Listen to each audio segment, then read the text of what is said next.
What's up, PokemonABL? My name is CurseShaka, and today we're going to be talking about Primetime Week 9 for the PokemonABL, and it is going to be just myself. So it's going to be a little bit different today. I'm going to go ahead and say this is pre-recorded, and the reason why I'm by myself is because my usual co-host, Hayes, is actually getting married this week. So there's a lot of things going on in the background, as well as a lot of teases that are going to be coming up within this week and the next. And then for the final 2 weeks of prime time, we will be getting back up to track and ending off strong. So fret not, things are going to be amazing. You guys will see. But with that being said, we hope you enjoyed everything going on in the Pokemon Amateur Battle League for the first 8 weeks. We finally hit the last shuffle, which means these are the final 4 weeks that coaches have to better their differential, better their win-loss, and try to make playoffs. There's a few teams that maybe with 1 or 2 wins make playoffs 100% of the time. So we'll be talking about all that stuff here. We'll be talking about which team got the power play for for last week, for week 8. We're going to be talking about predictions for what might be coming up in the future, and we're also going to be talking about some special things coming up. If you guys have been paying close attention to the PokemonABL Twitter, there has been some teasers here and there, and we might have another one coming up for you real soon. With that being said, you probably already saw it, so I'm just going to go ahead and pull it up for you guys because it is an actual big one, and it is this image right here. March 11th, 2020. Discover new beginnings during ABL Primetime. So next Primetime, not today, next Primetime, we will have an announcement in regard to this image, in regard to that tweet saying who wants to be part of the PokemonABL. So March 11th, next week, we told you guys that these final 4 weeks of Primetime will have a lot of stuff you guys don't want to miss. Next week, tune into Primetime. There's going to be something. With that being said, we're going to go ahead and take this down here for a second. And we're going to be talking about basically what happened last week, right? Before we dive into the game that we're going to be watching here and talking about for power plays, let's talk about what happened last week, because last week was the final week before the final shuffle. Basically, if you guys don't know what our shuffle system's like, the dynamic shuffle system, it's basically where you draft your Pokemon normally, and then you get split into 3 divisions. You know, for us, for example, we have Alpha, Beta, Gamma. Alpha, Beta, Gamma will have 4 weeks worth of schedule, so you'll be battling people within that division. Once those 4 weeks are up, we shuffle everybody based on win-loss ratio, then differential if there's a tie. Basically what that means is we have essentially a Swiss format within a draft league.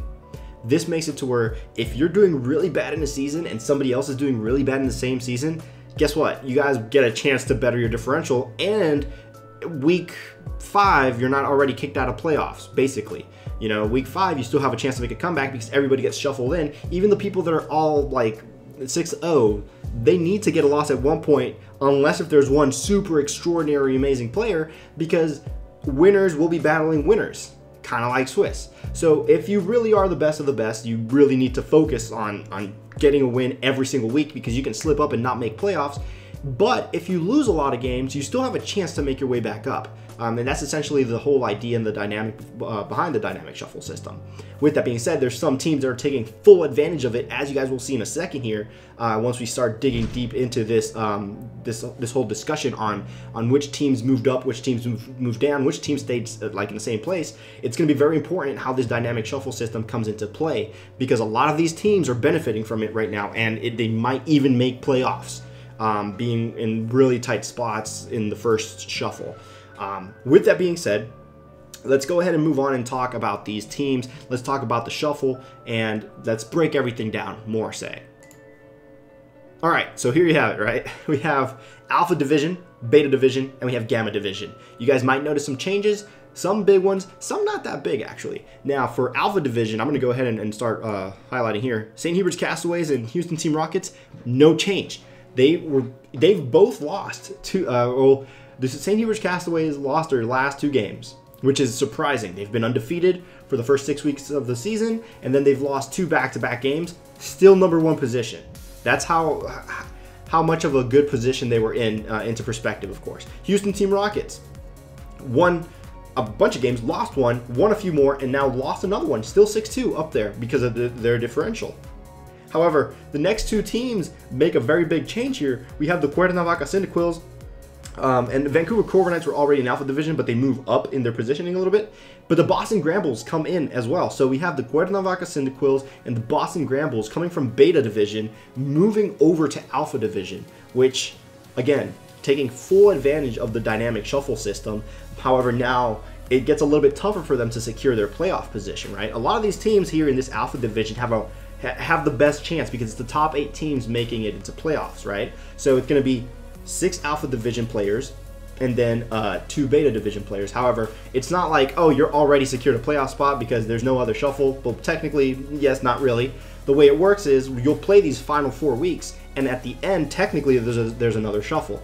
Of course, the playoff shuffle, if that makes sense. And at the end of these 4 weeks that are coming up right now, this is going to pretty much square itself away to position 1, 2, 3, 4, 5, 6, 7, 8. Those are your playoff players. So anybody tracking the stats as they're playing along these last 4 weeks have the tedious task to track everybody's stats, because in theory, right, St. Hubert's Castaways can lose their next 4 games. They can lose their next 4 games. And a team like Manchester Mimikyu can win their next 4 games. That would put the Manchester Mimikyus at 8-4, and the St. Hubert's Castaways at 6-6. So the differential there is like completely different than the image that you have looking at the beginning of these 4 weeks. So again, it's very important for these players to be keeping track of their stats, track of differential while they're playing, and not just that, but also just the perspective of what everybody else is doing. With that being said, Alpha Division changes. Like we said, St. Hubert stayed in the same place. Houston Team Rocket stayed in the same place. Cuernavaca Cyndaquils came from Beta Division, made it all the way up to 3rd position. They've been playing phenomenally. And we'll try to dive deep into some of these teams, if not all of them. Vancouver Corviknights doing outstanding, keeping that 6-2 record there. Again, this is a backup coach here, the Vancouver Corviknights. So we've got to keep an eye on them, because picking up a team that's not yours and still positioning yourself in a very good spot is always something to look at, you know what I'm saying? Boston Grambles showing that, and this is a brand new team, never before in the ABL. Boston Grambles coming in and showing that they've got what it takes to play with the big boys up here. And then we have the Miami Dom fans, which a lot of people will be talking about the little situation that happened. Doesn't really matter. Still Alpha Division here, and really tight spot, really close to the Lansing Leafeons in terms of differential. Again, differential is going to be starting to play a lot bigger of a role, a lot more bigger of a role than it has before, basically. So now differential is super, super important, because that's probably what's going to make it or break it for some of these teams making playoffs. If we move over to Beta Division before we continue going to the nitty-gritties, we have 1st spot, Lansing Leafeons, dropping down from Alpha Division. 2nd spot, my team, the San Juan Frokies, dropping down from Alpha Division. 3rd position, though, Maryland Torterrapins, picking up a team that was 0-4, if I'm not mistaken, winning their 4 latest games back-to-back, not losing once. Coming from Gamma Division, moving up to Beta Division into position 3. So again, this is all in the hypotheticals. If they were to win the next 4 matches and not lose anything, that would put them at 8-4, and who knows what their differential might be, right? So again, differential is going to be very important for these teams. Any team basically can still kind of make playoffs, and all the Maryland Terrapins need to do to make playoffs is just be in the first 2 positions in Beta Division. That's it. You know what I'm saying? Like, so there's still a shot for a lot of these teams to make playoffs, and it's going to be very interesting these next 4 weeks coming up, what's going to be happening. Manchester Mimikyus staying in Beta Division, securing that win last week against the Corpus Christi Cubones at 4-4 with a 1 differential. The Copenhagen Canines rising up from Gamma Division into Beta Division, just like the Maryland Terrapins. They're on a win streak as well. They're 4-4 right now. No positive, no differential. They're just straight even there, but you know, very good position for the Copenhagen Canines, making a comeback. Basically, again, all these teams are still in a fight for it. And then we have the Dashing Dittos, which are 4-4, but they have a -8 differential. Now, some of the things that some of these teams need to look at is what do they need to focus on, for example, right? Some teams need to secure more wins because they're in a position where they're really comfortable, but they just need more wins to secure their playoff spot. For example, teams like that would probably be Castaways, Rockets, Cyndaquils, Corviknights. They just need wins right now to solidify. They only have 2 losses. If they can guarantee for a fact that they win their next 4 games, it's pretty safe to say, like, not even 4 games, maybe 3. I think with 3 games, most of these teams solidify the fact that they're going to be in. But again, they're all so close that, you know what I'm saying? It comes off to like this little game of, well, how many wins does it take? You know what I'm saying? How many teams actually only need 3 wins to make it in? How many teams need 4 to make it into playoffs? And that's basically where you start playing how many wins do you actually need. And then once you start guaranteeing your spots into the playoffs, then the game starts turning into, well, how much differential do I need? You know what I'm saying? How much differential do I need now? How much wins do I need now? So again, some teams need to focus just on wins, which would probably be the top 4 teams need to focus on wins just to get in and secure that spot. Some other teams, even if they get 4 wins, right, they would still not have the win-loss differential to make it again. So then it starts into, well, we need wins and we need differential. And some other teams, based on the records of the other teams that are like in Gamma Division, they probably need 1 win differential. So it's going to become this little game now of what exactly do I need to focus on in my next match to make myself position, my positioning better. Dashing Dittos is a perfect example of every game they want to play, they need to focus on that differential, because if it comes down to, let's say, they won all their games, and Maryland or Terrapins won all their games, for example. Maryland or Terrapins are +1, Dashing Diddles are -8. Dashing Diddles are not going to make the cut. So again, it's going to be very interesting these final 4 weeks, like we keep saying, what's going to happen. Let's move on to Gamma Division, though. Over here we have the Corpus Christi Cubones in the Gamma Division leading the pack. The Trenton Trevenants behind them, followed by Phoenix Solrocks, Everton Napoleons, Blackthorn Frogadiers, and Little Rock Lucarios. Right now, teams have a chance. Not gonna say no. Some of these teams have a chance. Some of the teams just do not have a chance to make it. And it's gonna be quite frank, honestly. And it just depends again on how other teams play as well. For example, if you take the Lansing Leafeons, right, and you give them 4 losses, they would be 5-7. If you take the Little Rock Lucarios and you give them 4 wins, they would be 5-7. If they focus on differential, they might overtake that spot. However, there's a bunch of other teams doing the same thing. So everything has to align perfectly for you to get like that top 2 in the beta division position, but there's no possible way for the Little Rock Lucarios now to hop over to alpha division. That's not going to happen.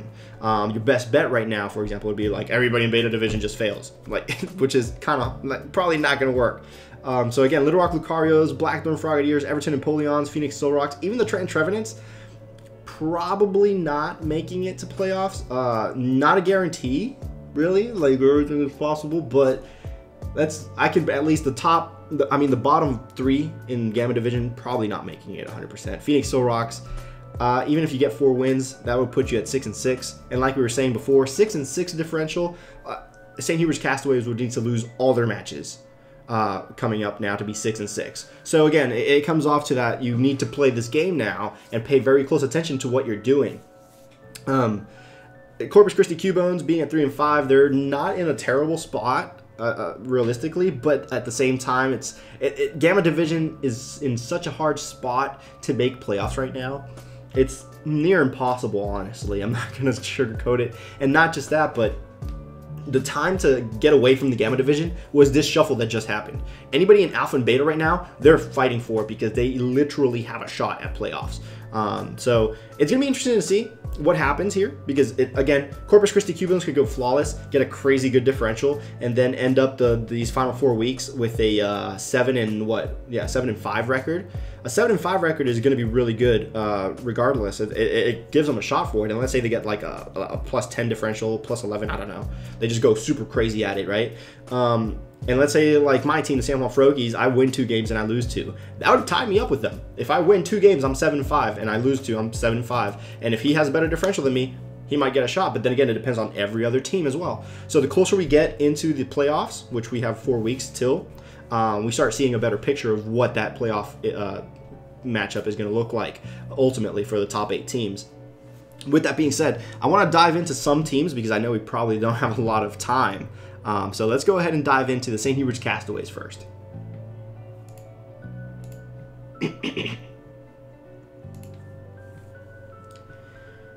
All right, looking at the St. Hubert's Castaways right here, we have some really good information here and some good stats. Basically, we have the Araquanid. Every single game, Araquanid comes in, right? And it's a kill leader. It's 14-2. It's a threat. And there's a better way for me to show you guys these stats, and I'll be going ahead and showing you in a second. But you see that Araquanid, which is a huge threat. You see the Mamoswine, which is a huge threat. You see the Sylveon, which is being a huge threat in VGC and being a huge threat over here as well in ABL. Very, very, very important to check your opponent's stats and their Pokemon, which Pokemon they bring all the time. Dusclops, Araquanid, always in HPT's team. So it's definitely important to check your opponent's Pokemon and create a game plan for that. But now this screen here might look like a whole bunch of mumbo jumbo that not a lot of people might want to check. But we have the active season kill leaders, we have the active season KDs, the deaths per match, all that information, which is going to be great. We get win-loss percentages as well, which everybody wants to know the opponent that they're going to face, how good they are, right? We're going to go with that first, right? So let's go ahead and let's go right here to this active season coach win percentage. It's right in the center of the screen. We have the Vancouver Corviknights, Houston Team Rockets, St. Hubert's Castaways, and the Cuernavaca Cyndaquils all tied at 75%. They win 75% of their matches because they're 6 out of 8, right? So these 4 teams, really threatful teams to face off against. You know, people before were just concerned of St. Hubert's Castaways with that 100% win rate when they were 6-0.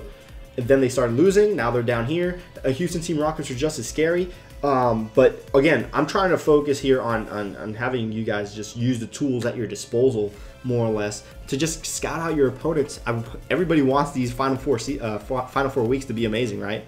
But again, really cool information here on these teams. We get the most deaths as well, so you know which Pokemon usually get knocked out quicker than others. You know, see that Grimmsnarl there being knocked out real quick, and you know, it's just definitely very nice to look at these stats and see what's happening. Now, a lot of people might be wondering, well, Curse, you know, I know Perk's not here, but what do you expect to see for playoffs, more or less? And honestly, it's going to be very interesting, and I'm going to go ahead and start making my playoff predictions now. These will probably change throughout the next 4 weeks, and every single time we do prime time, I will probably modify them a bit. But basically, I think I don't make playoffs, first off, so I'm going to take myself out of there. I don't think I will make playoffs. I haven't played versus the Copenhagen Canines, which I play this week, but I think I might pick up a loss there. Might. A very strong chance that I do, actually. I haven't prepped or anything, but that's beside the point.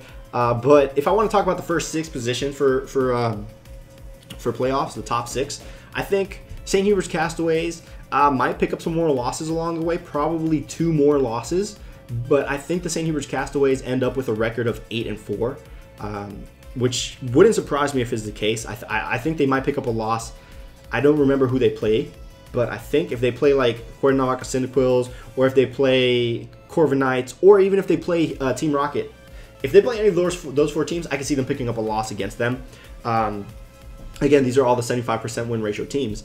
I feel like they might pick up a loss or 2 there along the way, making them 8-2. I think Houston Team Rockets has the potential to have the best win-loss ratio. I think I can probably see them going 9-3. Is that 12? Yeah, 9-3.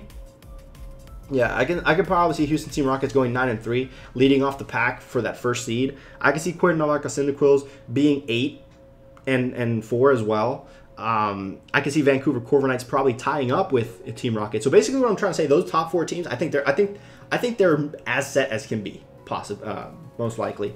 Boston Grambles, I believe, have a very solid chance of staying in playoffs. I think they pick up a few losses here. I think they might even drop down to Beta Division, but make one of the top 2 slots in Beta Division. I don't know, as for a prediction, maybe they're like 6-6 maybe, and make playoffs at 6-6. Not sure. Miami Dolphins, I think, are probably in the same boat as the Grambles, but probably like a little bit better, maybe even like maybe 7-5 potentially. Again, Lansing Leafeons, moving on to Beta Division, of course. Lansing Leafeons, I'm not too sure how they might do. They were really strong. They've been on the decline lately. I don't think my team makes playoffs. I think I barely miss playoffs. Maybe differential comes into play. I think the Torterrapins might actually cut playoffs and either jump over with as crazy as it sounds, be like 7-5 and jump over to Alpha Division, or be 7-5 and top Beta Division for sure. I think Torterrapins might make it, especially if they keep playing the way they have. Technically, they have an 100% win rate. If we really come to talk about it, they were a backup coach. They picked up a team that wasn't theirs. They're technically 100% win ratio right now. So I would say the Torterrapins probably, and just for the benefit of the doubt, give them a loss. So we'll put them at 7-5 to end the season, predicting.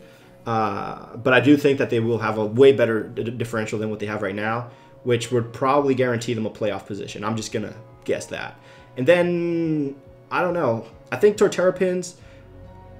So these are my final 8, because I've probably taken a lot of time. Castaways, Rockets, Cyndaquils, Corviknights, not in any order specifically. Donphans, Torterrapins, and I got 2 more slots, 2 more free slots here. I'm gonna go ahead, Grambles, and I'm gonna say Leafeons. I think these are the teams that cut.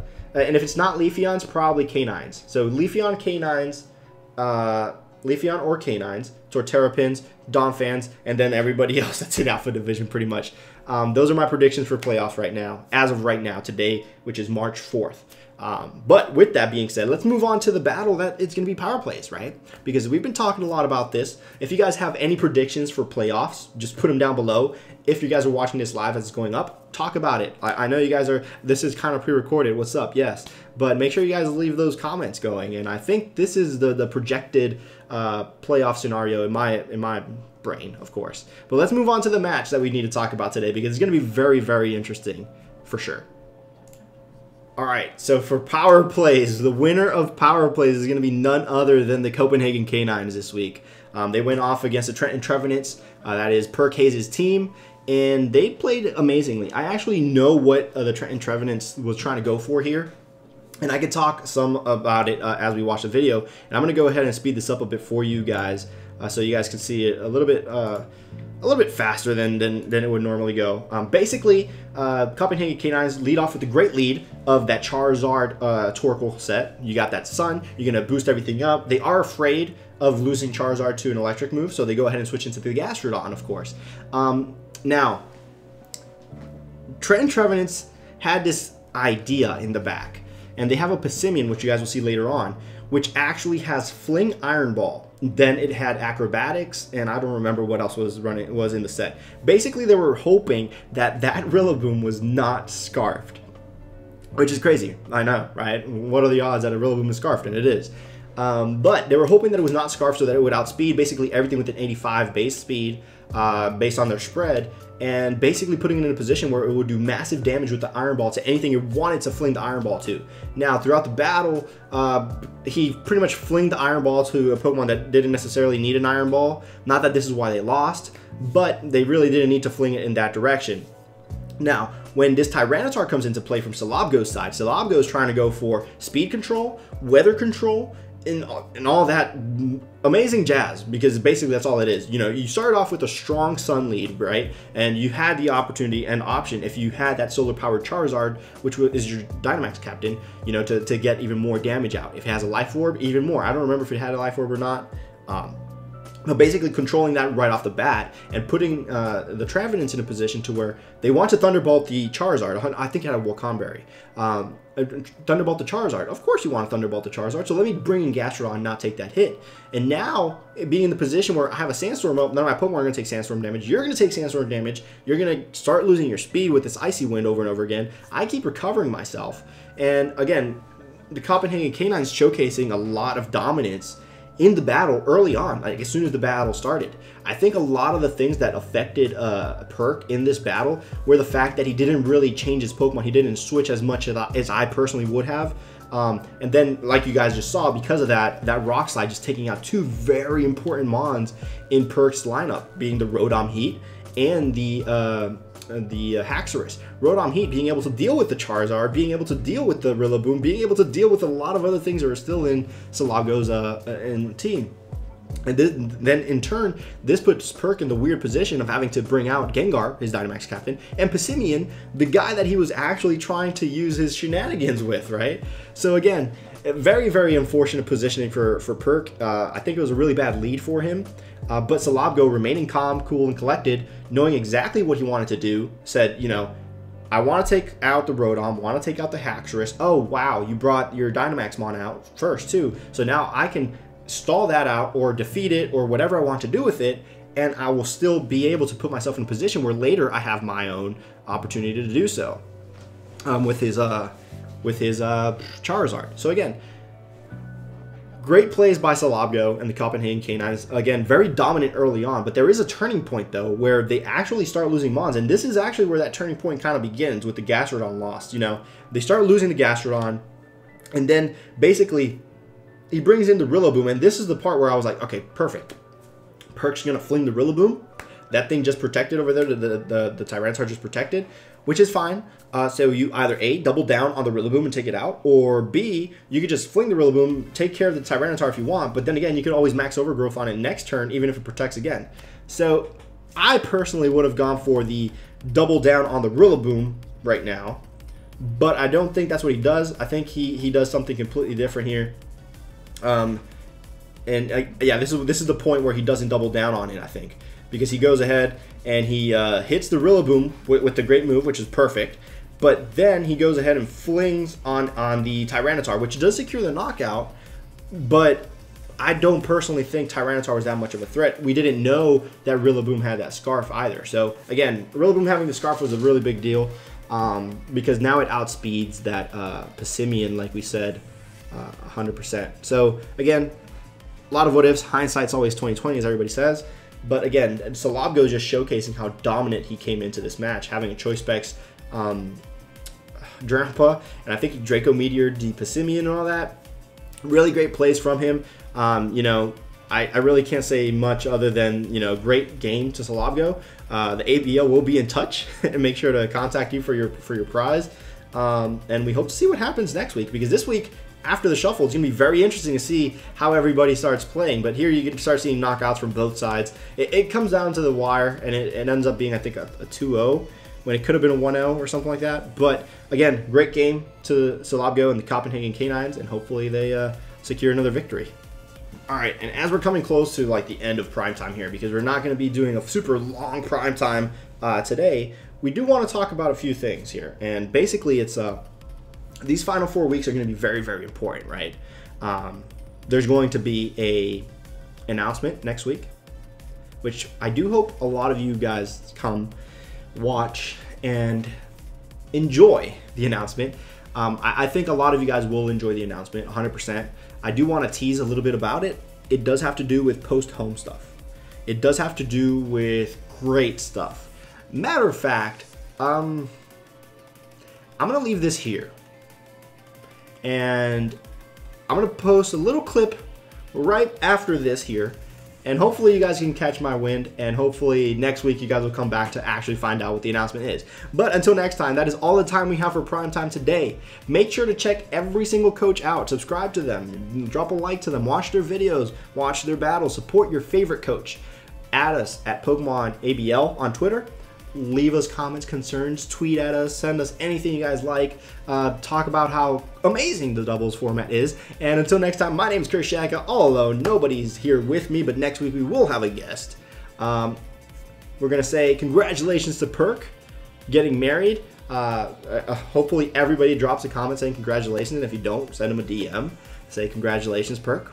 And that's pretty much it for Primetime. Make sure to enjoy the clip that's about to come up. See you guys next week for a special announcement from the PokemonABL, talking about some new beginnings. And until next time, my name's CurseShaka. You guys are PokemonABL fans.